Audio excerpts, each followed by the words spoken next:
Tips from the book start with the question why. There are two ways to get people to choose your company over the rest: manipulate your customers or inspire them. The first option is faster and more effective, while the second is a long game. American motivational speaker Simon Sinek writes about this in his book, Start with the Why. He breaks down in detail how, with the help of positioning, some companies get into people's minds forever, while others are quickly forgotten.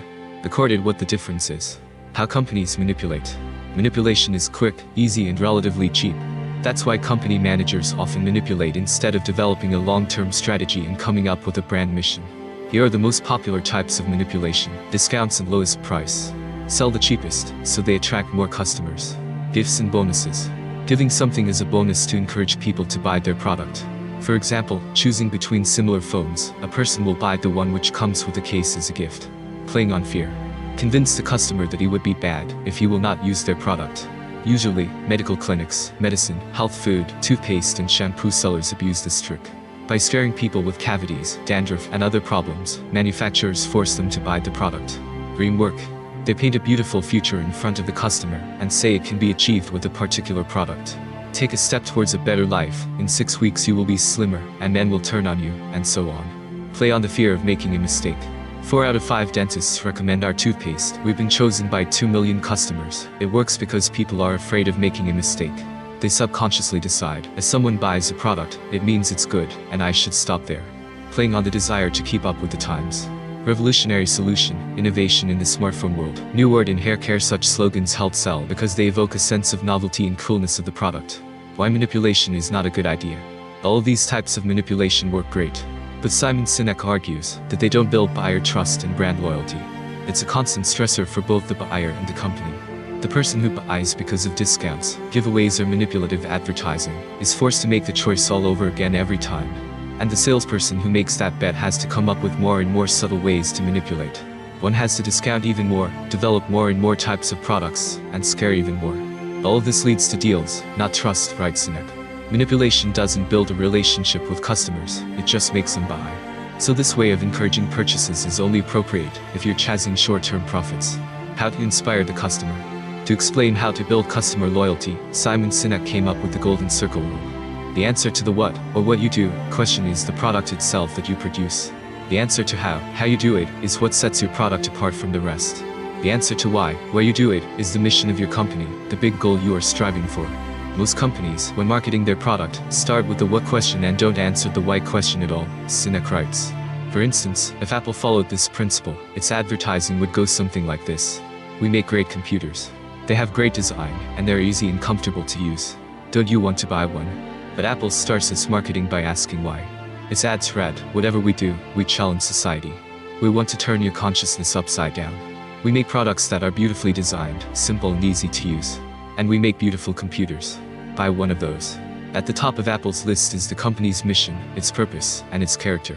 It's as if it doesn't care what it makes, the main thing is to fulfill the mission. That's why Apple has so many fans. People buy not what manufacturers do, but why they do it, the author writes. If we compare Dell and Apple, we see that the latter has a strong brand and a sea of fans, while the former is less visible. The difference is that Dell has no philosophy, it is just a computer manufacturer. That's why people don't stand in line for hours when a new Dell model comes out, but are willing to do so when a new gadget is released by Apple. When Dell tried to produce other types of electronics, like phones and players, sales were low. Eventually the company decided to concentrate on its core market. This was because Dell had originally positioned itself as a computer manufacturer. At the same time, people buy any kind of gadget from Apple, because the company's marketing is broader than just a manufacturer of something. If Celine Dion or Britney Spears had been in the campaign instead of U2, Apple customers wouldn't have understood it. U2 and Apple fit together, because they share the same values and beliefs. They break down boundaries, writes Simon Sinek. Why it works. People love brands that have a mission. Here are a few reasons why this is the case. Number 1. Feeling part of a community is our natural need. People need and seek a sense of community. This creates armies of fans of brands like Apple, Harley-Davidson or Toyota. To experience this feeling, we are willing to travel great distances, do irrational things and spend money. Brands that share our values become symbols. We feel a kinship with their customers, so we are willing to overpay and stand in line the day a new gadget comes out. Number 2. Feelings influence people more than reason. When a brand starts with the question what, it appeals to logic. Buy our product because it's better. When it starts with why, it appeals to feelings.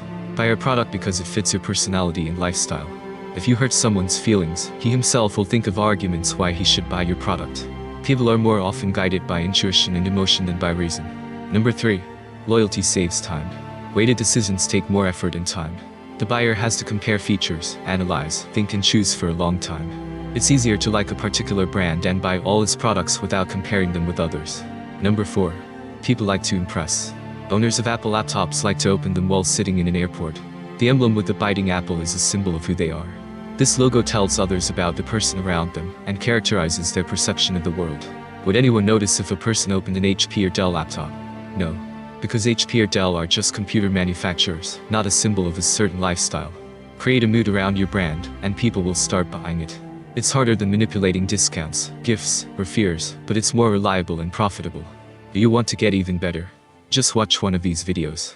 You can also go to the channel and choose the video that interests you the most. I post videos quite often. Thanks for watching. I'll see you around.